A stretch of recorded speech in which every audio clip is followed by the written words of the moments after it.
Welcome back. Bulletin के आगाज में आपको आगाह करेंगे कि मुख्तलिफ शहरों में जमीन लरस उठी। इस्लामाबाद, पेशावर, लाहौर और मुल्तान समेत मुल्क के मुख्तलिफ हिस्सों में जलजिले के झटके महसूस किए गए। रेक्टर स्केल पर जलजिले की शिद्दत 5.7 रिकॉर्ड की गई। मरकज को हिंदू कश अफगानिस्तान में था। तर्जुमान जलजिला पैमा मरकज के मुताबिक जलजिले की गहराई 80 किलोमीटर जेर जमीन थी। आपको इसी खबर के हवाले से अपडेट कर रहे हैं। इस्लामाबाद, पेशावर और लाहौर में जलजिले के झटके महसूस किए गए हैं और जलजिले का मरकज को हिंदू कश अफगानिस्तान से था। इसी बारे में बात कर लेते हैं। नुमाइंदा आप न्यूज तानिया गौहर हमारे साथ मौजूद हैं। तानिया, बताइएगा, जलजिले के बायस किसी जानी नुकसान की इत्तला तो नहीं है?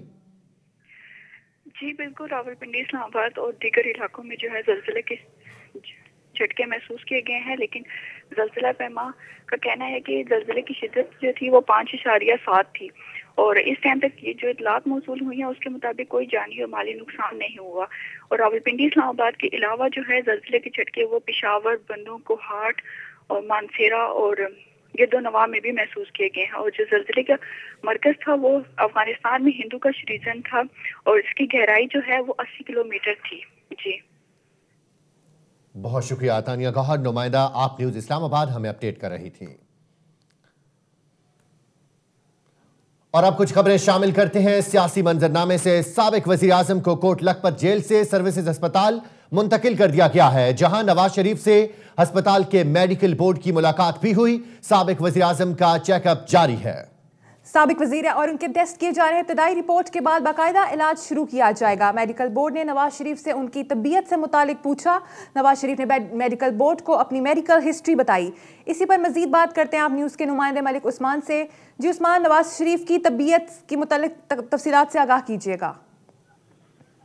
जी बिल्कुल, साबिक वज़ीर आज़म मियां मोहम्मद नवाज शरीफ जैसे ही कोट लखपत जेल से सर्विस अस्पताल पहुंचे तो उनकी तबीयत काफ़ी खुशगवार थी। विशास दिखाई दे रहे थे और उन्होंने कारकुनों के नारों का जवाब हाथ हिला कर भी दिया। इस वक्त साबिक वज़ीर मियां मोहम्मद नवाज शरीफ से सर्विस अस्पताल के जो मेडिकल बोर्ड, 3 रुकनी मेडिकल बोर्ड उनके तिब्बी मुआयने के लिए बनाया गया, उनकी मुलाकात हुई है। सबसे पहले मेडिकल बोर्ड ने नवाज शरीफ से उनकी तबीयत और सेहत के बारे में पूछा, जिस पर नवाज शरीफ ने उन्हें अपनी मेडिकल हिस्ट्री बताई। नवाज शरीफ के इब्तिदाई तौर पर जो मेडिकल चेकअप है वो मुकम्मल किया गया है, जिसमें ECG, ब्लड प्रेशर और शुगर के टेस्ट किए गए हैं, जबकि उनका मुकम्मल तौर पर जो तिब्बी मुआयना किया जाना है वो किया जा रहा है और ताहाल उनका टेस्ट जारी है।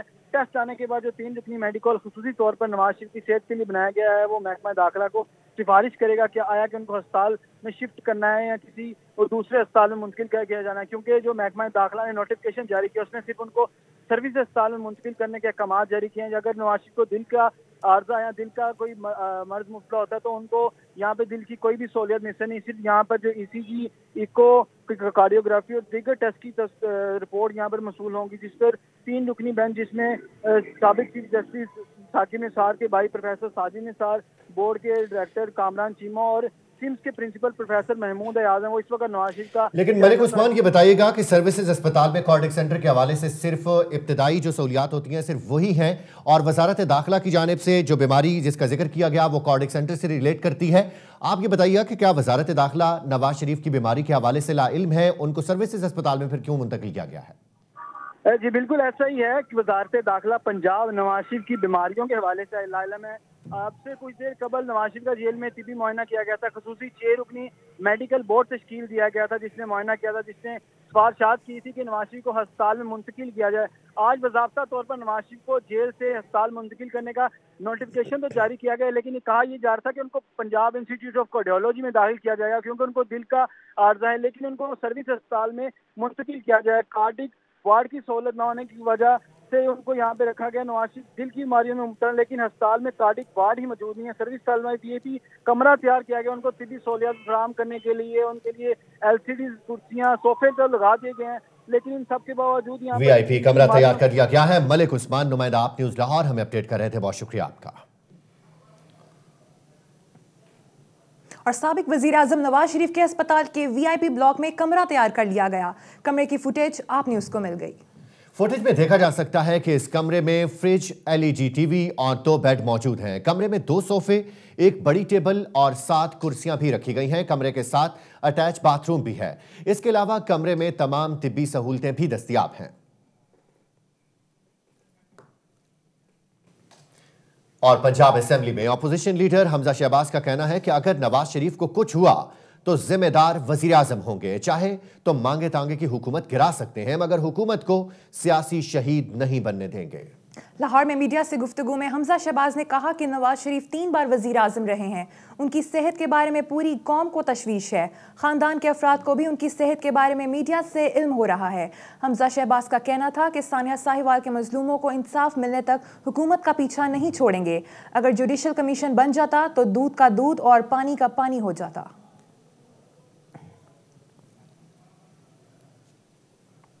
और हुकूमत गिराने के इशारे सिर्फ नून लीग ही नहीं बल्कि पीपल्स पार्टी की क़यादत की तरफ से भी आ रहे हैं। साबिक सदर आसिफ जरदारी ने हुकूमत गिराने के लिए सहाफ़ियों से ताउन मांग लिया। इस्लामाबाद में कुल जमाती कश्मीर कॉन्फ्रेंस से खिताब में कहा कि सहाफ़ी हुकूमत गिराने के लिए हमारा साथ दें। उनका यह भी कहना था कि हमें सियासत से बालातर होकर मसला कश्मीर के हल के लिए किरदार अदा करना होगा। मसला कश्मीर को साबिक आमिर परवेज मुशर्रफ ने सबसे ज्यादा नुकसान पहुंचाया।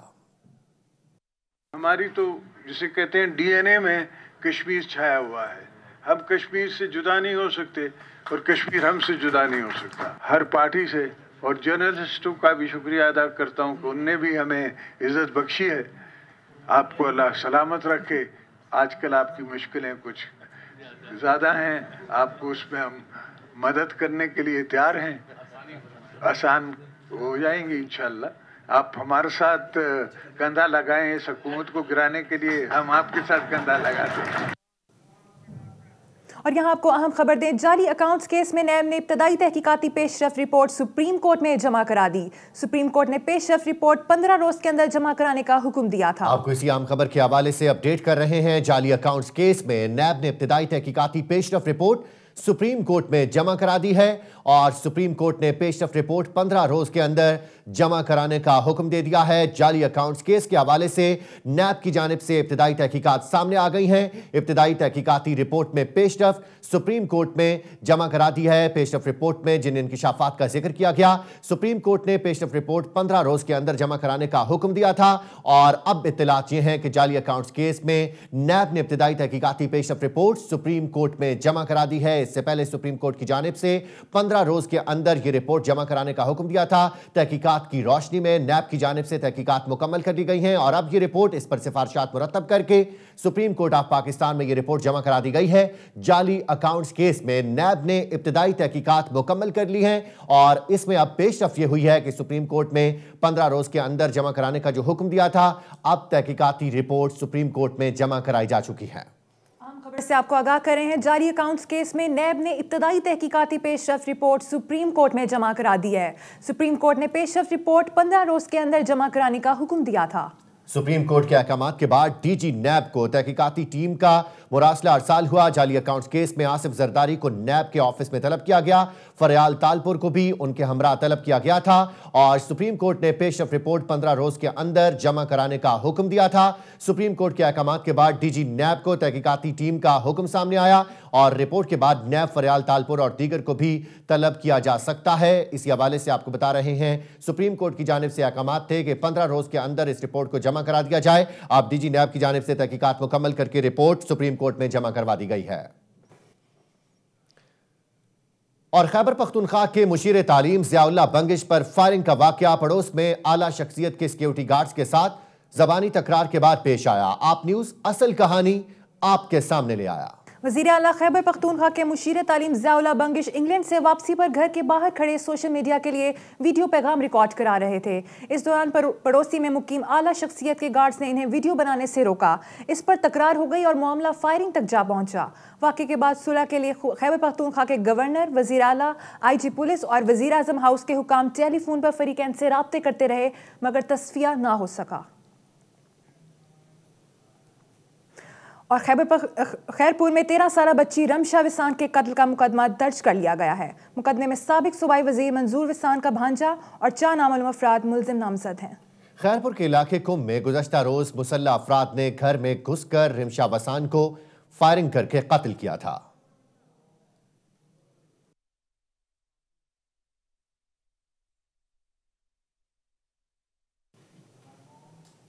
इसी हवाले से आपको बता रहे हैं, हैरत की बात यह है कि कत्ल की गई बच्ची के वालिदैन की मौजूदगी के बावजूद पर्चा सरकार की मुद्दत में दर्ज किया गया। मुकदमे में कत्ल का इल्जाम साबिक सूबाई वजीर मंसूर वसान के भांजे जुल्फिकार वसान और 4 नामालूम अफराद पर लगाया गया है।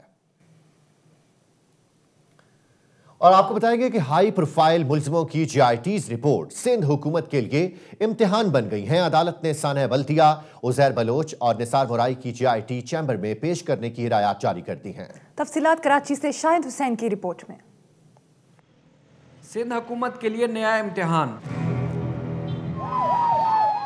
सानह बल्दिया, उजैर बलोच और निसार मुराई की GIT मंजर आम पर लाने के लिए वफाकी वजीर अली जैदी का मुतालबा जोर पकड़ने लगा।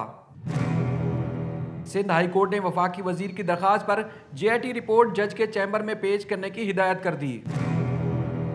वफाकी वजीर अली जैदी ने दरखास्त में मौक़िफ़ इख्तियार किया था कि हाई प्रोफाइल केसेस की GITs अवाम से छुपाई गई हैं। सानह बल्दिया फैक्ट्री में 250 से ज़ायद अमवात हुई। GIT रिपोर्ट पब्लिक ना हुई। उजैर बलोच की तहकीकात भी मंजर आम पर ना आ सकी। साबिक सदर आसिफ अली जरदारी के करीबी साथी निसार मुराई ने 7 अफराद के कत्ल में मुलव्वस सीनियर सियासतदानों के नाम का इंकशाफ किया। ये 7 अफराद कौन हैं, इनके नाम भी सबको मालूम होने चाहिए। अली जैदी ने अपनी दरखास्त में मौक़िफ़ इख्तियार किया कि बहैसियत शहरी GIT की मुकम्मल मालूमात हासिल करना इनका हक है। तवील दलाइल सुनने के बाद अदालत ने सूबाई हुकूमत को GIT's रिपोर्ट 16 जनवरी को इन कैमरा पेश करने की हिदायत कर दी। कैमरामैन राहिब अली के साथ शाहिद हुसैन, आप न्यूज़ कराची। और नाज़रीन, हज पैकेज में गैर मामूली इजाफे ने इस मुकद्दस फरीजे की ख्वाहिश रखने वाले हर शहरी को परेशान कर दिया है। बाज़ हुकूमती ओहदेदार इस इजाफे को डॉलर के बढ़ते हुए रुझान की वजह करार दे रहे हैं। तकरीबन 1.5 लाख रुपए इजाफे की बुनियादी वजूहात क्या हैं? लाहौर से उस्मान अहमद की रिपोर्ट देखिए।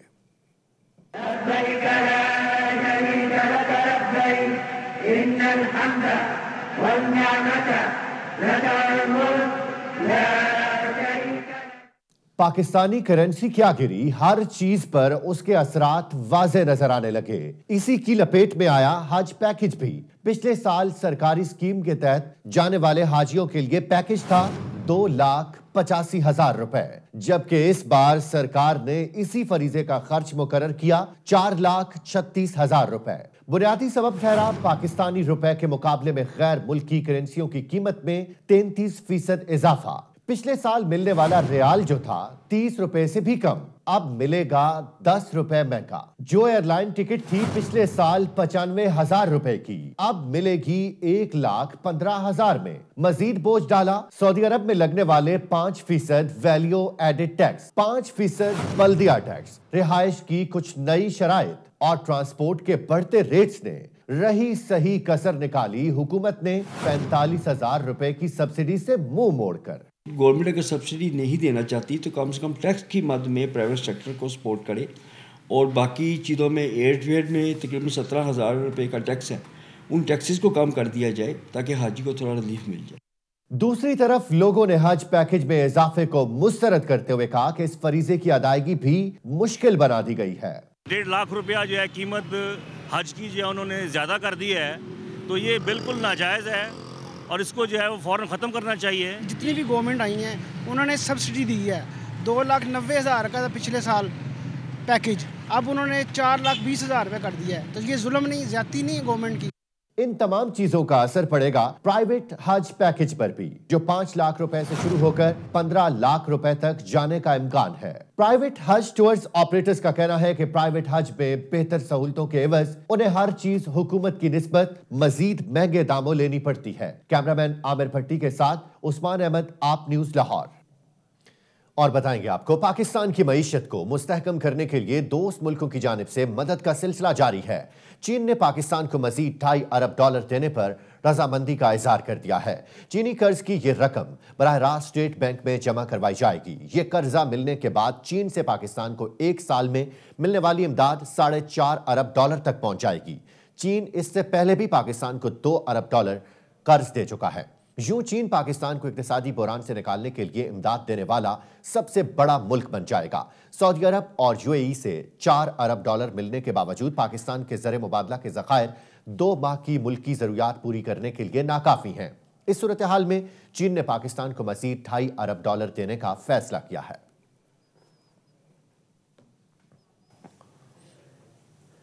2 साल के बाद किसी एक माह में पाकिस्तान स्टॉक मार्केट में बड़ी तेजी देखने में आई है। जनवरी में इंडेक्स 3,733 पॉइंट्स पर गया। इसी हवाले से आपको बता रहे हैं, हुकूमती इक़दामात के मुस्बत असरात सामने आना शुरू हो गए हैं। 24 माह के बाद जनवरी में स्टॉक मार्केट का इंडेक्स 10% बढ़ गया। पूरे साल में 100 इंडेक्स में सिर्फ 8.5% इजाफा हुआ था। जनवरी में स्टॉक एक्सचेंज में 3,733 पॉइंट्स का इजाफा रिकॉर्ड किया गया, जबकि इंडेक्स में इजाफे के सबब हिस्से की मालियत 400 अरब रुपए से ज्यादा बढ़ गई। 1 साल बाद यह पहला महीना था जब स्टॉक मार्केट में बैरूनी सरमायाकारों ने $1 करोड़ 60 लाख मालियत के हिस्से की खरीदारी की। और अमेरिका में बर्फबारी ने लोगों का घरों से निकलना मुहाल कर रखा है, मगर जानवर इस मौसम से खूब लुत्फ अंदोज हो रहे हैं।